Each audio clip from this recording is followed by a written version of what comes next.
Hi, everybody. Welcome to Friday's Focus on Finances.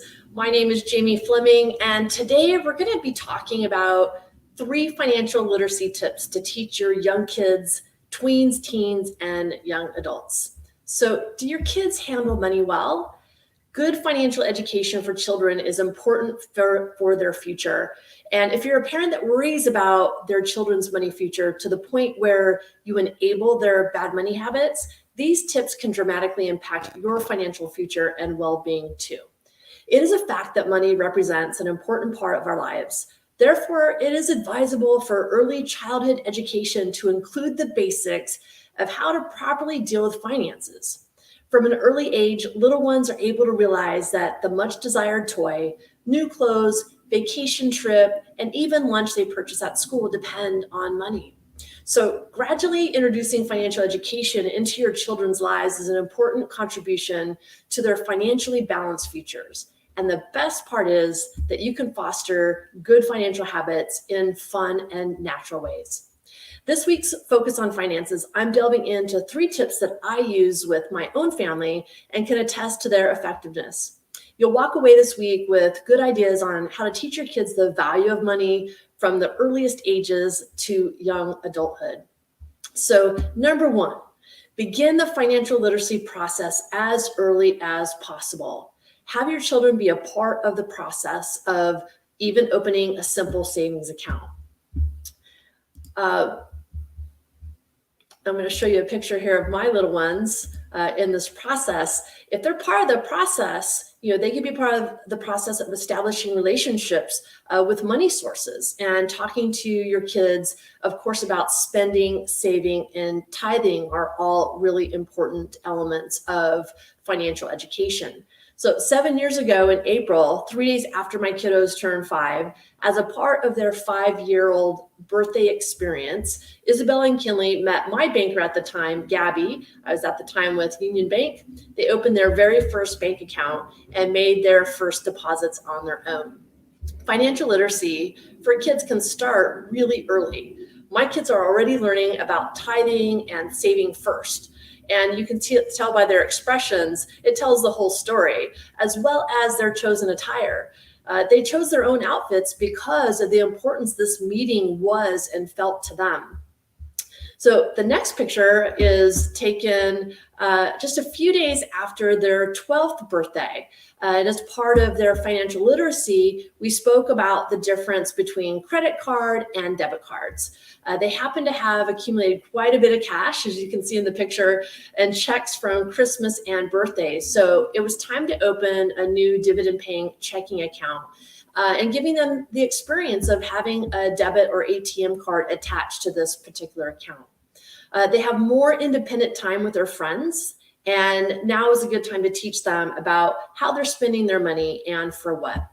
They went through the entire process at the bank, including electronically signing their names to their accounts. They deposited their funds and now have the experience of going into their bank and making deposits actually on their own. The VP of the bank gave them VIP treatment.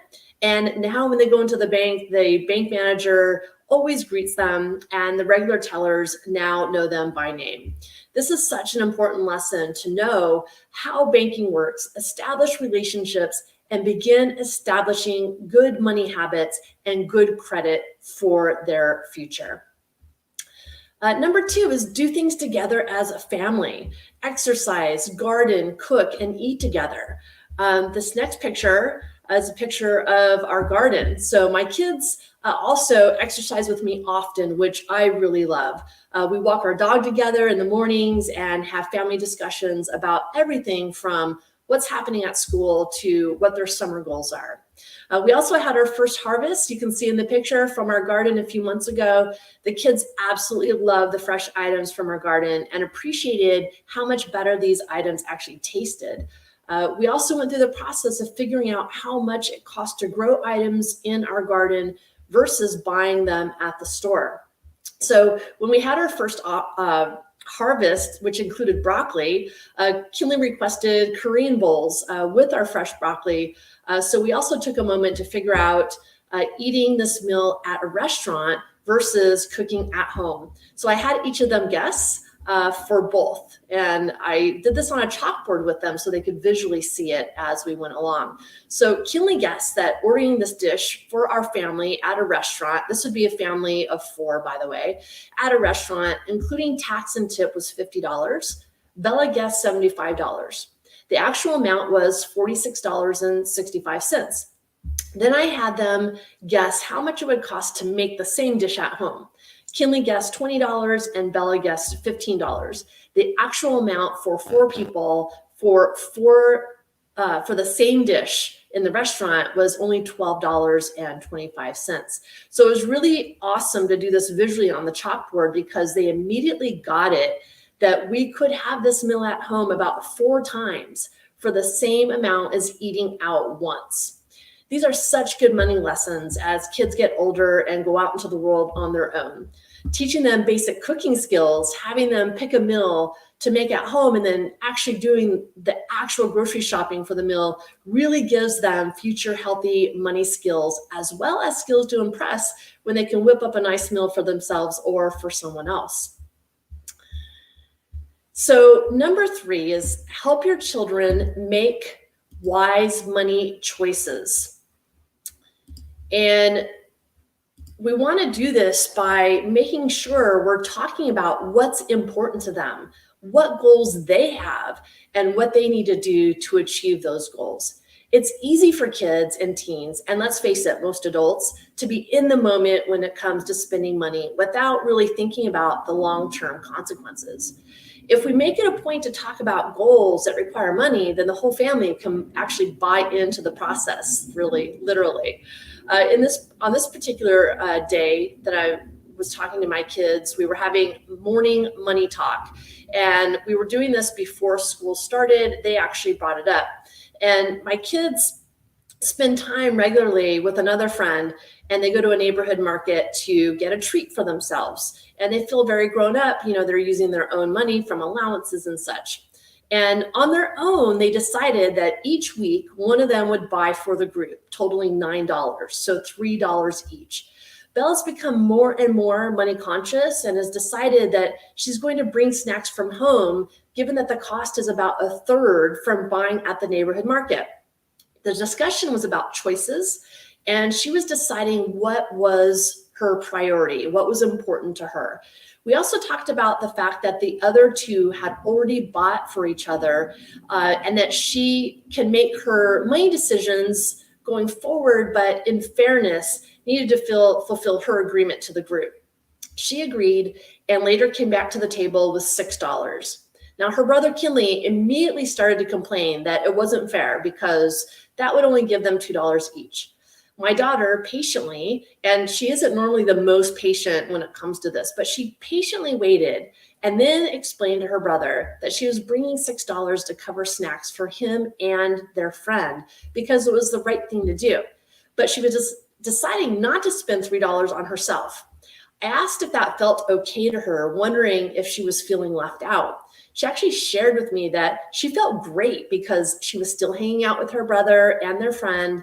She had already packed her own snacks, which she pointed out were healthier and less expensive, and she had more money going towards her actual personal financial goals.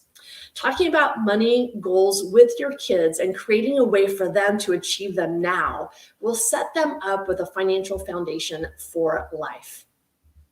Having kids understand the value of money by letting them pay for things on their own is a great place to start. For bigger ticket items, you can cost share. For example, my son wanted a really nice set of walkie-talkies, 4 for $50. They had great coverage and clarity. They had good reviews. My kids didn't have cell phones, so this was his solution to that situation. He did all the research, and we looked at them together with all the reviews. I told him I would order them for him, but that he needed to put in 50% of the funds. He had gotten some Amazon gift cards for his birthday that he was able to use. He was so excited that I said yes, and he didn't mind at all using his gift cards for this purchase. This was such a powerful way to teach kids about the value of money. In my experience, kids take care of these items better since they have a financial interest in the purchase. This also helps them decide if they really want something or if it was just an in the moment desire. As much as possible, have kids buy some of their own things, especially when it comes to expensive clothes, shoes, etc. You'll be doing them a huge favor in the long run. As of this focus on finances, right now as I'm speaking, my kids are actually riding their bikes to the bank to deposit new checks they received from chores and internship. And then they're actually heading to the grocery store. They asked if I needed anything and also asked if they can plan for dinner tonight. I love how they're taking the initiative and having their own experiences at 12 years old. I cannot wait to continue this financial journey with them and see them grow in this way. These are just a couple of financial literacy tips I use successfully with my own kids. I hope this was helpful for you. Have fun with it. It keeps our family close and all working together. And if you have any questions, please take advantage of our complimentary consultation. I'd love to help put strategies in place that helps both you and your kids thrive financially. Thanks, everyone, and I will see you next time on Friday's Focus on Finances.